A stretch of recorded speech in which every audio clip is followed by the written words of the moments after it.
किसान साथियों नमस्कार, मैं पुनीत सिसोदिया। किसान भाइयों, कड़ाके की ठंड पड़ रही है जो आप देख रहे होंगे, और जो टेम्परेचर है बहुत ज्यादा डाउन जा रहा है। ऐसे में जो सबसे बड़ी समस्या हमें अपनी फसलों के अंदर देखने को मिलती है वो ये कि यदि आपकी फसल फूल बनने की अवस्था में यानी कि फ्लोवरिंग स्टेज में है तो फ्लोवर ड्रॉप बहुत ज्यादा देखने को मिलेगा। यानी कि ऐसे समय जो फूल गिर जाते हैं वो बहुत ज्यादा देखने को मिलेंगे। अब जब ऐसे समय फूल झड़ जाएंगे तो फिर फूल से फल ही नहीं बन पाएंगे, जिससे आपका पूरा का पूरा लॉस होने वाला है प्रोडक्टिविटी में, और बहुत बड़े लॉस में आप जाते हैं। तो देखिए, आज के इस वीडियो में हम समझने वाले हैं स्पेशली विंटर को ख्याल में रखते हुए, यानी कि सर्दियों को ध्यान में रखते हुए कौन कौन से फैक्टर हैं जिसकी वजह से जो फ्लोवर ड्रॉप है वो हो सकता है आपके फील्ड में।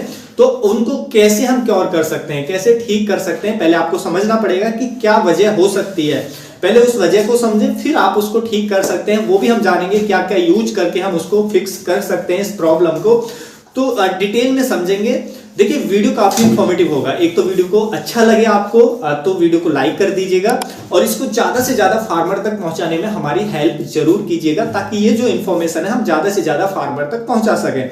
उसके लिए केवल आपको शेयर करना है। जो भी आपके कॉन्टेक्ट में फार्मर्स हो यानी कि किसान हो, केवल उनको शेयर करें, यानी कि जिनको आपको लगता है कि उन किसान को इस वीडियो को देखने में कुछ बेनिफिट्स हो सकता है तो उसी के साथ शेयर करें। अदरवाइज इसको शेयर किसी वैसे ही ना करें, यानी कि जो खेती से जुड़े हों उनको जरूर शेयर करें।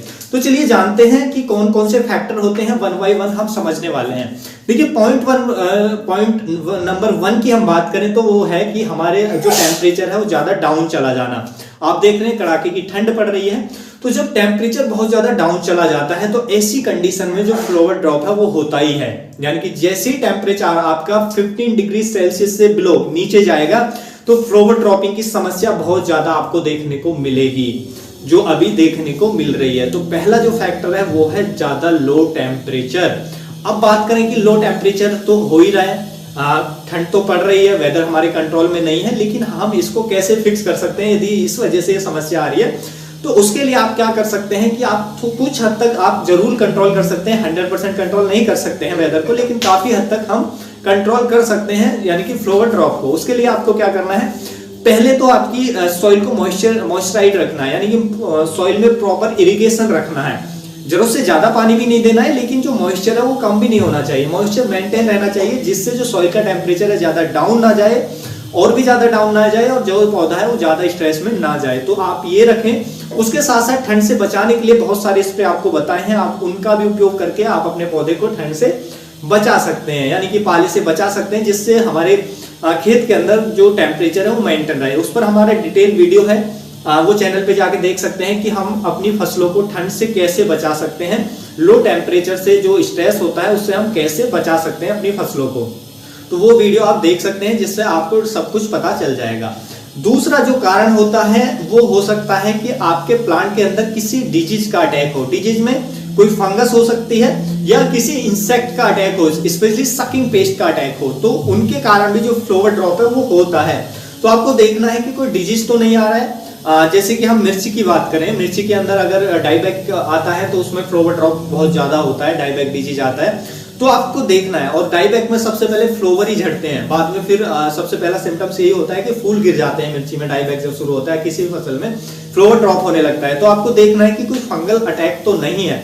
तो फिर वो फंगल अटैक को क्योर करने के लिए उससे रिलेटेड जो भी फंजीसाइड आप स्प्रे करें तभी वो कंट्रोल होगा। दूसरा हो सकता है इंसेक्ट का अटैक हो, सकिंग पेस्ट का, स्पेशली जो रस चूसक कीट होते हैं, तो यदि उनका अटैक है, जैसे थ्रिप्स का हो सकता है, माइट्स का हो सकता है, एफिड्स का हो सकता है, व्हाइट फ्लाई का हो सकता है, तो यदि उनका अटैक है तो उनको कंट्रोल करने के लिए जो भी रिलेटेड इंसेक्टिसाइड है आप उनका स्प्रे करें, तो भी वो जो आपका फ्लोवर ड्रॉप है वो कंट्रोल होगा। दो रीजन तो ये हो गए कि इंसेक्ट्स का या किसी डिजीज का अटैक, पहला कि हमारा अभी जो टेम्परेचर है उसके कारण भी, तो उसको कैसे ठीक करना है वो मैंने बता दिया। अब जो तीसरा कारण हो सकता है वो हो सकता है कि आप अपनी फसल के अंदर एक्सेसिव नाइट्रोजन का यूज कर रहे हैं, यानी कि जरूरत से ज्यादा जो नाइट्रोजन फर्टिलाइजर है वो आप दे रहे हैं फ्लोवरिंग स्टेज में। स्पेशली देखिए, जब भी आपकी फसल फ्लोवरिंग स्टेज में है तो उसमें जरूरत से ज्यादा अगर नाइट्रोजन आप देंगे तो फ्लोवर ड्रॉप होगा ही होगा, और इंसेक्ट और डिजीज भी ज्यादा आएंगे, जिससे और भी ज्यादा फ्लोवर ड्रॉप बढ़ेगा। तो यदि आपकी फसल फ्लोवरिंग स्टेज में है, उसको बेशक उस समय नाइट्रोजन की आवश्यकता होती है, लेकिन एक निश्चित मात्रा में, जरूरत से ज्यादा बिल्कुल ना दें उस समय। तो बिल्कुल कंट्रोल में रखते हुए जो नाइट्रोजन फर्टिलाइजर है आप उनका उपयोग करें उस समय, तो उससे फ्लावर ड्रॉप नहीं होगा। तो जरूरत से ज्यादा अगर उस स्टेज में कर रहे हैं तो फ्लावर ड्रॉप की समस्या आपको देखने को मिलेगी। उसके साथ साथ जो एक और फोर्थ रीजन जो हो सकता है वो हो सकता है कि आपके प्लांट के अंदर न्यूट्रिशन डिफिशियंसी, यानी कि किसी पोषक तत्व की कमी हो जाए। देखिए ऐसे में क्या है कि हमारी फसलों को अभी प्रॉपर न्यूट्रिशन नहीं मिल पा रहे हैं सर्दी में जो है रूट से हमारी फसलों को पोषक तत्व मिलना कम हो जाते हैं, बहुत कम मिल पाते हैं। उसके पीछे के क्या रीजंस होते हैं? पहला रीजन होता है कि माइक्रोबियल एक्टिविटी जो है वो ठंड में बहुत कम हो जाती है, यानी कि जो बैक्टीरिया हैं वो अधिक ठंडी में अच्छे से वर्क नहीं कर पाते हैं, जिससे जो पोषक तत्व भूमि में पड़े हैं वो अवेलेबल फॉर्म में नहीं आ पाते। या हम जो खाद डाल भी रहे हैं जमीन के अंदर वो भी उसके न्यूट्रिशन भी हमारे प्लांट को उतने नहीं मिल पाते हैं। तो न्यूट्रिशन डिफिशियंसी के कारण भी ये समस्या आती है। तो पहला माइक्रोबियल एक्टिविटी स्लो हो जाने के कारण ठंडी में ये समस्या आती है। दूसरा, ठंडी में डिफ्यूजन की प्रक्रिया स्लो हो जाती है। डिफ्यूजन मतलब देखिए मिट्टी में जो भी पोषक तत्व पड़े होते हैं वो पहले मिट्टी से पानी के अंदर घुलते हैं। मिट्टी से जैसे ही वो पानी के अंदर घुलते हैं तो पानी के उस घोल को हमारा पौधा जड़ों के माध्यम से लेता है। यदि पोषक तत्व पानी में नहीं घुलेंगे तो पौधे को न्यूट्रिशन नहीं मिल पाएंगे। तो सर्दी में क्या होता है कि पानी में जो मिट्टी से पानी में घुलने की प्रक्रिया है वो स्लो हो जाती है, यानी कि जो उसको हम डिफ्यूजन कहते हैं, डिफ्यूजन की जो प्रक्रिया धीमी पड़ जाती है, तो पोषक तत्व तो पानी के अंदर कम घुल पाते हैं। ऐसा क्यों होता है? आपने देखा होगा कि आप ठंडे पानी में कोई चीज घोलते हैं तो वो देरी से घुलती है, अगर वहीं पे थोड़े नॉर्मल पानी में या हॉट वाटर में आप घोलते हैं बहुत तेजी से घुल जाती है। तो वह उसी के पीछे का भी सेम रीजन होता है कि जैसे जैसे टेम्परेचर उस सॉल्यूशन का जो भी जिसमें वो चीज घुल रही है उसका टेम्परेचर इंक्रीज होगा, बढ़ेगा, तो वो तेज जो भी हम घुल रहे हैं वो तेजी से घुल जाएगी, और टेम्परेचर जितना कम होगा उतनी वो देरी से घुलेगी। तो वही होता है कि पानी के अंदर जो न्यूट्रिशन है वो कम घुल पाते हैं, जिससे पोषक तत्व कम मिल पाते हैं। तो ये दो बहुत बड़े रीजन होते हैं, फैक्टर होते हैं, जिससे सर्दी में जो हमारी फसलों को न्यूट्रिशन कम मिल पाते हैं। तो ऐसे में क्या करें कि आप अपनी फसलों पर जो भी न्यूट्रिशन है उनको स्प्रे में पूरा करें, स्प्रे के माध्यम से जरूर दें कि आप एनपीके 19-19 दे सकते हैं, जो भी माइक्रोन्यूट्रिएंट फर्टिलाइजर भी उसके साथ स्प्रे के माध्यम से दें। ज्यादा कोशिश करें सर्दियों में स्प्रे के माध्यम से अप्लाई करें, क्योंकि रूट में देंगे फर्टिलाइजर तो उसमें वही समस्या आएगी कि माइक्रोबियल एक्टिविटी ठीक ना होने के कारण वो जो आपने खाद डाला है उसके पोषक तत्व अवेलेबल नहीं हो पाएंगे, घुलनशील रूप में नहीं आ पाएंगे।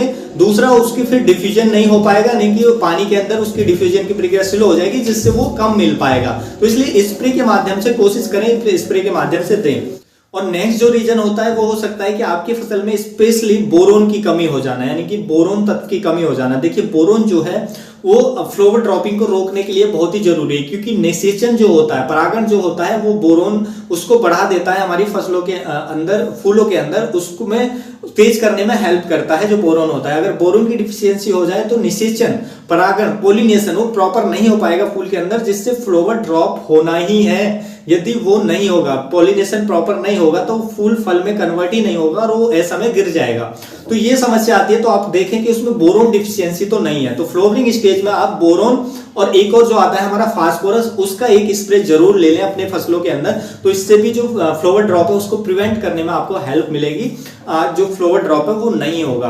तो ये सब रीजंस हो सकते हैं। और एक और रीजन और भी हो सकता है कि आप किसी फर्टिलाइजर को, या कोई और भी फर्टिलाइजर है, नाइट्रोजन तो ठीक है वो भी एक्सेस देते हैं, वो ज्यादा फ्लावर ड्रॉप करता है, उसके साथ साथ अन्य जो भी फर्टिलाइजर है वो भी जरूरत से ज्यादा होने पर प्लांट के अंदर तो टॉक्सिसिटी करते हैं पौधे के अंदर, तो उसकी वजह से भी फ्लावर ड्रॉप हो सकता है। तो देखिए सब आप देखें कि आपके फसल के अंदर कौन सी समस्या है, क्या आप उस समय फ्लोरिंग स्टेज में ज्यादा नाइट्रोजन दे रहे हैं, ज्यादा यूरिया डाल रहे हैं, तो वो समस्या है, या जो लो टेम्परेचर है वो समस्या है। तो फिर हमें लो टेम्परेचर को जो भी कंट्रोल करने के लिए मैंने आपको बताए हैं वो वीडियो के अंदर चीजें बताई हैं, आप उनको फॉलो करें। उसके साथ साथ कोई इंसेक्ट का अटैक है, कोई कीट का अटैक है, तो आप उसको कंट्रोल करें। और यदि बोरोन की डिफिशियंसी है तो बोरोन का स्प्रे तो आप ले ही लें, स्पेशली फ्लावरिंग स्टेज में आपको बहुत बेनिफिट्स मिलेगा। तो बोरोन फास्फोरस का एक स्प्रे तो आप ले ही लें फ्लावरिंग स्टेज में, वो आपकी फूलों को भी बढ़ाएगा और फलों को भी अच्छा करता है, यानी कि फलों को ब्रस्टिंग होने से रोकता है। तो ये सब हो सकते हैं रीजंस, इनको आप आइडेंटिफाई करें और उसके हिसाब से आप ट्रीटमेंट दें, तो फ्लावर ड्रॉप आपका बहुत कम हो जाएगा, रुक जाएगा। तो उम्मीद है किसान भाइयों जो आज की जानकारी आपको अच्छी लगी होगी। जानकारी अच्छी लगी तो वीडियो को लाइक कीजिएगा, ज्यादा से ज्यादा फार्मर के साथ इसे शेयर कीजिएगा ताकि उन तक भी जानकारी पहुंच सके। मिलूंगा मैं आपको एक और नई वीडियो में नई जानकारी के साथ, तब तक के लिए आप अपना ख्याल रखिएगा। धन्यवाद।